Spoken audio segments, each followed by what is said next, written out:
In today's soft skill talk, we will discuss a not so easy question. How should we behave at work? I think this will be interesting. Welcome to the Soft Skill channel. My name is Sebastian Jung and today we will discuss the question, how should we behave in the work environment? This will probably not be exhaustive, but I'd like to discuss a few points I find relevant. First of all, let's consider the popular water cooler talk. There is a problem there, which is blabbing about colleagues, talking badly about colleagues behind their back, maybe even backstabbing to some extent. This is, I think, rather dangerous, but we slip into it quite easily. Imagine a situation, for example, some colleague, let's call him Mr. Smith, has made a stupid mistake and you and your colleagues are the one to suffer for it. You have to put in extra effort, extra work, whatnot, to compensate for that mistake. And of course, everybody is angry and frustrated. And your colleague says, oh, this Mr. Smith is such an idiot. He keeps making the same mistakes over and over. Oh, they should really fire him. I hate that guy and whatnot. And it is probably really difficult not to chime in this situation, not to go along with it. And this begs the question, why shouldn't we go along with it? Why is it a problem? Stephen Covey writes in his 7 Habits that in such a situation, even though you seem to go, you and your colleagues seem to get along just fine and seem to bond and whatnot, actually this complaining about the colleague together behind their back, it will actually hurt the relationship. Even your colleague knows quite well that you will talk badly about him behind them behind their backs as well. So they will really lose their trust towards you. And in general, this speaking badly about people in secrecy, it will always hurt the general atmosphere in the team, in the department, in the company, because people will figure it out and people will be aware that the smiling face they are shown is just a facade and that later people will badly talk about them behind their backs. And it might even put some pressure on people that they feel they are being closely watched and observed and they must not show any weakness because people will blabber about it all the time. So I think we should really stay away from that.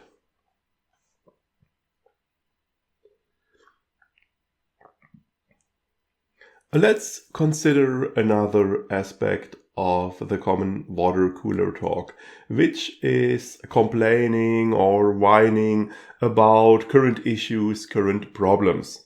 And let's be honest, those we have in every organization. There are always some issues, some problems.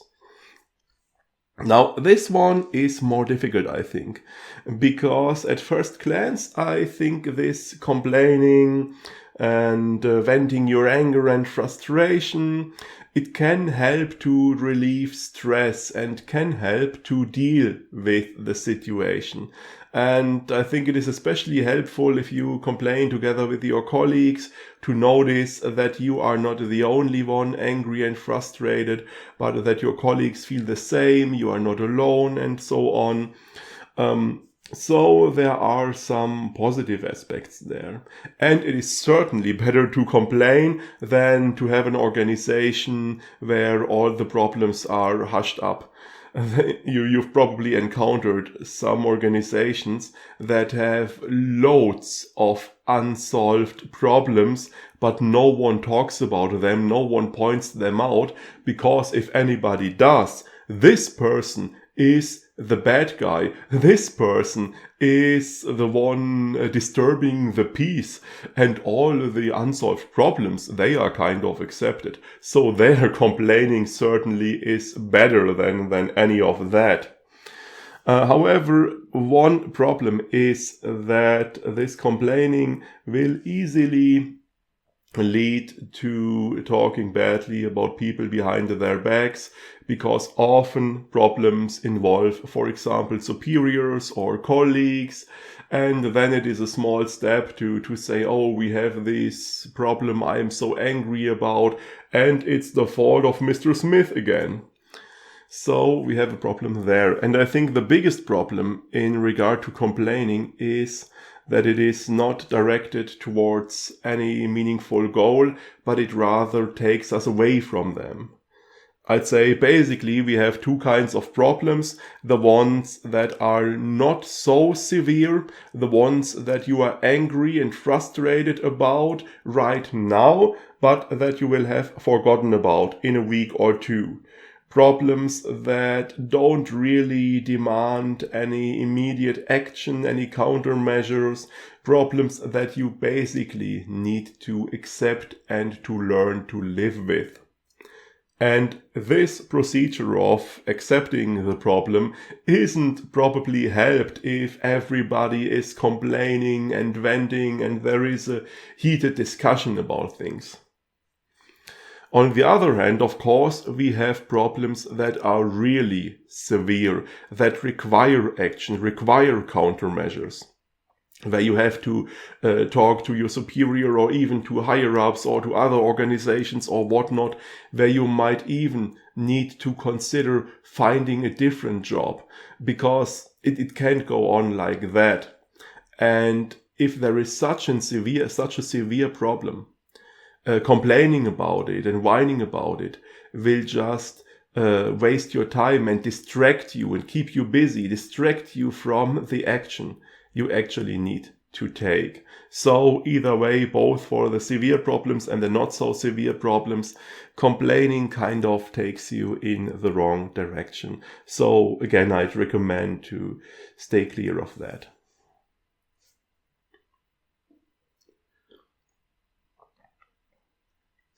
Let's discuss a positive topic for a change: thanks and appreciation and recognition. Now, this is something that's usually lacking. One of the typical things people complain about in regard to their work is that they don't get sufficient appreciation, that they put in a lot of work, a lot of effort, and it is not recognized. They work hard, and they never get thanked for it. However, what do we do ourselves? How gracious are we with our thanks and appreciation? How often do we thank people who have done great work? How often do we appreciate the efforts of others who have helped us? I think we should do much more here. I always try to give thanks and appreciation, and I have to admit it is a bit difficult at first. I always think, oh, it is unnecessary, maybe I better shouldn't do it. It is not commonly done around here, it's not common practice in this organization. Maybe people will find it strange, maybe the recipient will find it strange and will not appreciate it at all.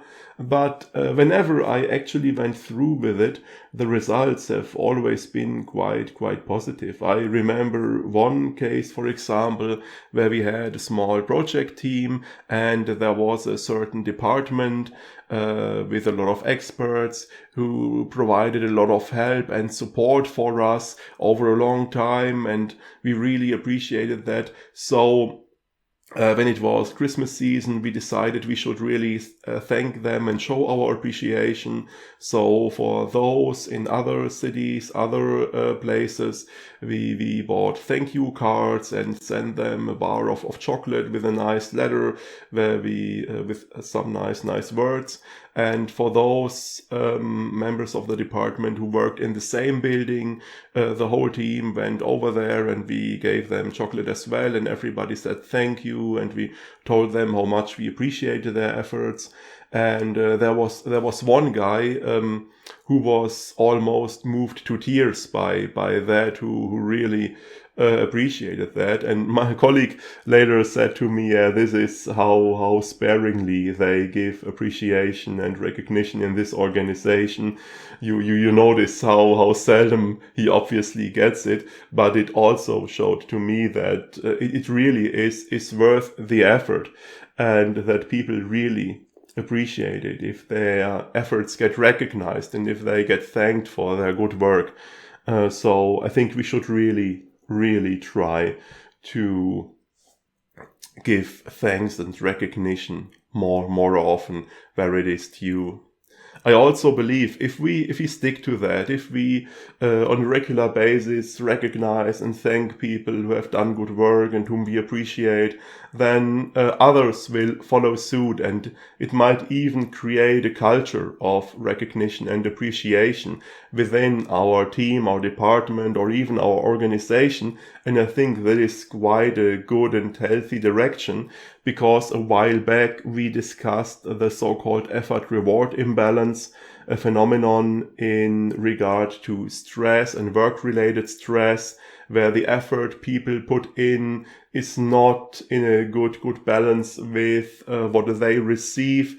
And in regard to what they receive, what is often lacking is recognition and appreciation. So I think this can really make a positive difference.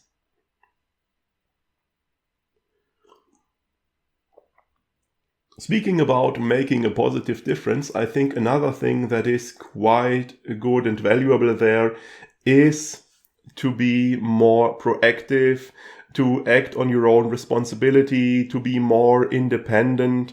Now, this is, of course, a recent trend, but it is also quite an old trend. A while back, we discussed The Effective Executive by Peter Drucker from 1967, which pretty much described exactly this idea that the modern office worker, knowledge worker, should be more independent, more proactive, and so on. So this is really nothing new, but I think it is quite important and valuable that you don't just focus on your immediate surroundings, your immediate colleagues, but that you consider the organization as a whole and try to contribute to the organization as a whole. Consider the following situation.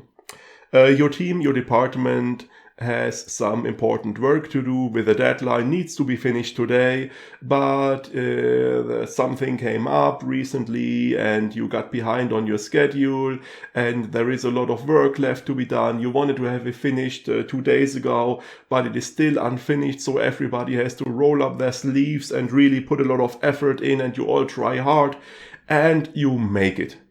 It is, let's say, 5 o'clock, 1 hour ahead of closing time, finishing time, and you are done with your work and you are so relieved, and you give each other a high five and you go home happy and proud of your achievement. Now, this sounds good, doesn't it? However, imagine there is another department who receives the results of your work and has to put in some additional work, and they have to stick to the same deadline, and they receive a shitload of work 1 hour ahead of finishing time, and they all have to put in a lot of overtime to get it done. Imagine how much they hate you and how angry they are at you. So it really is important to not just look at your immediate surroundings, but to really consider the big picture and to try to collaborate not only with your immediate colleagues, but also with other departments, with those people who pass their work on to you, with those people you pass work on to, and to really try to get along with all of them, because then you will really achieve a situation where everybody works towards a mutual goal in close collaboration, instead of a situation where an organization is split up into a lot of tiny factions that all hate each other and work against each other. So really consider other people as well. For example, if you receive important information, you might take a moment to consider who else in your immediate surroundings might need this information. And maybe you should check if they have received it and otherwise distribute it, pass it on to them. Finally, maybe you should hold back from time to time if you really have no clue. Imagine a meeting and there is some expert. And let's say this is a bit of a shy person, and the expert says, oh yeah, we shouldn't do that because it will lead to this results and that result and those results, and the company will go down and everybody will die, and this would not be nice.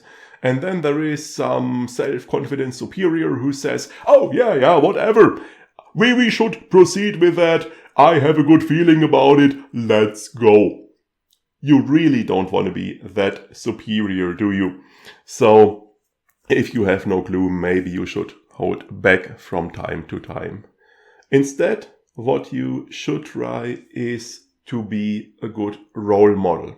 I think this is a good general attitude, a good general approach to behavior at work, to try to be a good role model. And to be more specific, by good role model, I don't mean a brown noser who just tries to do what is immediately rewarded, but someone who really has integrity and who will do what is right, no matter what the immediate reaction is.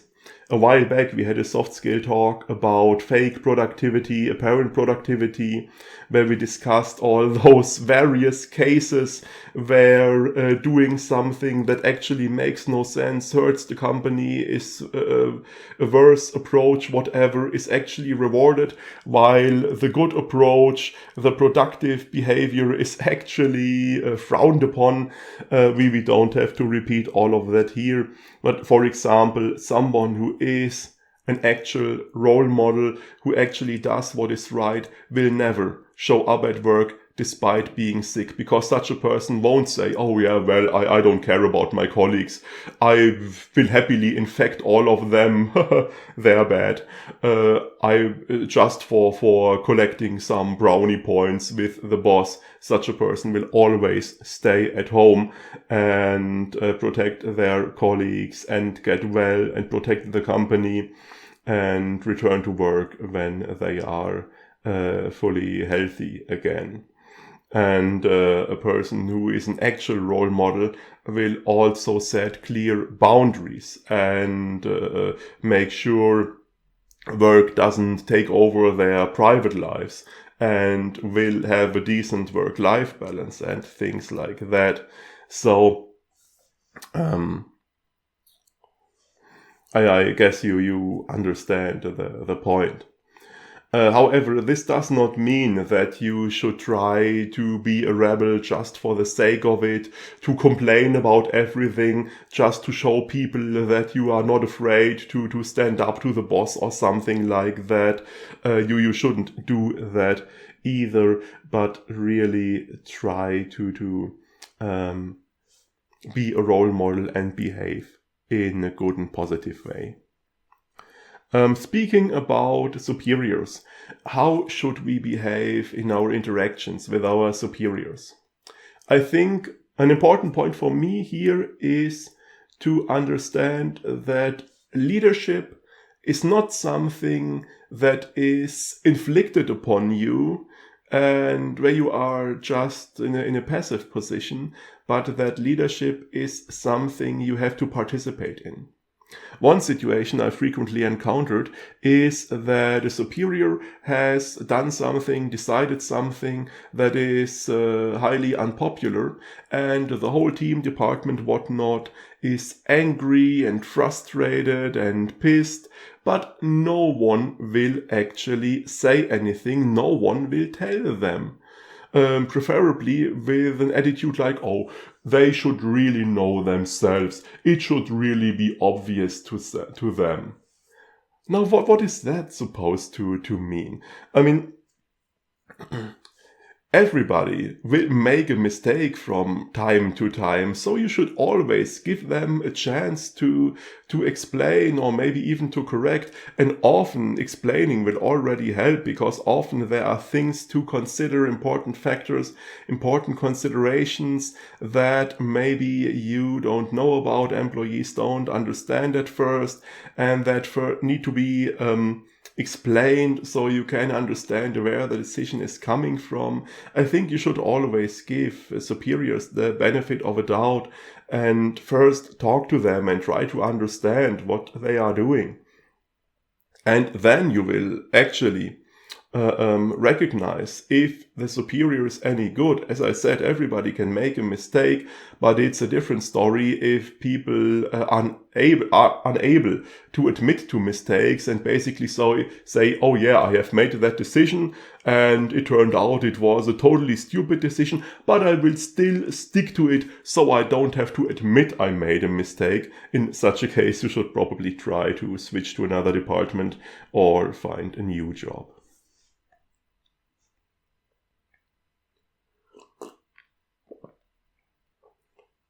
Finally, as the last point, let's consider a very fundamental question. What general basic attitude should I have towards my work? What role should my work play in my life overall? Now, I think this is a question everybody has to deal with by themselves. This is where you really have to clarify your personal priorities, what is important to you in your life, what different areas are maybe important to you, how they relate to each other, things like that. For that, I can recommend the Four Burners theory, which is a nice model to clarify your own priorities. I've created a video about it a while back. I will link to it in the video description. I think a very important point here is not to get stuck to one direction, not to overemphasize one direction, but to create a healthy balance. You might recall the Square of Values and Development by Schulz von Thun that I presented to you a while back, where we have the basic idea that a positive trait or an attitude needs a counterpart to really create a healthy situation, because without that counterpart, the attitude will descend into an unhealthy exaggeration. So, considering work, on the one side, let's say we have an attitude where we want to be a good employee and we want to work hard and really make an effort, be productive, be successful, be popular with our boss and our colleagues and everybody, and contribute to the company and whatnot. If we only focus on that, only emphasize that without ever considering the counterpart, this will descend into an unhealthy exaggeration where we turn into a workaholic, where we sacrifice our health and our well-being for our job, where work ends up the only thing that actually gives any meaning to our lives, where we totally crumble and fall apart if we ever lose our job, because we don't have any identity, any self-consciousness beyond our work. And this is this is not a situation we want to end up in. But on the other hand, if we only emphasize the position that work is merely a part of our lives and that other things are important to us as well, and that we maybe have hobbies, that maybe we feel strongly about friends and family and all those things, and that work is more of a means to an end, that we need the money for our livelihood and whatnot. If we just focus on that, it will also descend into an unhealthy exaggeration where work is something entirely unpleasant to us, that we hate, that we suffer through, where we only live for closing time and weekend and are permanently unhappy due to our work, where it really hurts our well-being, where our attitude also hurts our relationship to our colleagues and superiors, where we won't get anywhere in our careers and whatnot. So if we fall into either extreme, it will always end up badly, and the situation we actually want is to establish a healthy balance between working hard and between having a private life, between taking work seriously and between also taking the other areas of our lives seriously, so that in the end we are able to shift between those two according to the needs of the current situation. So maybe there is a situation where there is a big problem at work and you actually have some time to spare, so you end up rolling up your sleeves and really committing yourselves and working hard, putting in lots of overtime and whatnot, and really going a long way for your work. And on the other hand, there might be some situation where you have plans with your family, with your children, whatnot, and your boss asks you if you can do some overtime, and you clearly say, sorry, not today, I have other plans, I have other obligations. So depending on the situation, you can move between those two extremes without overemphasizing either of them.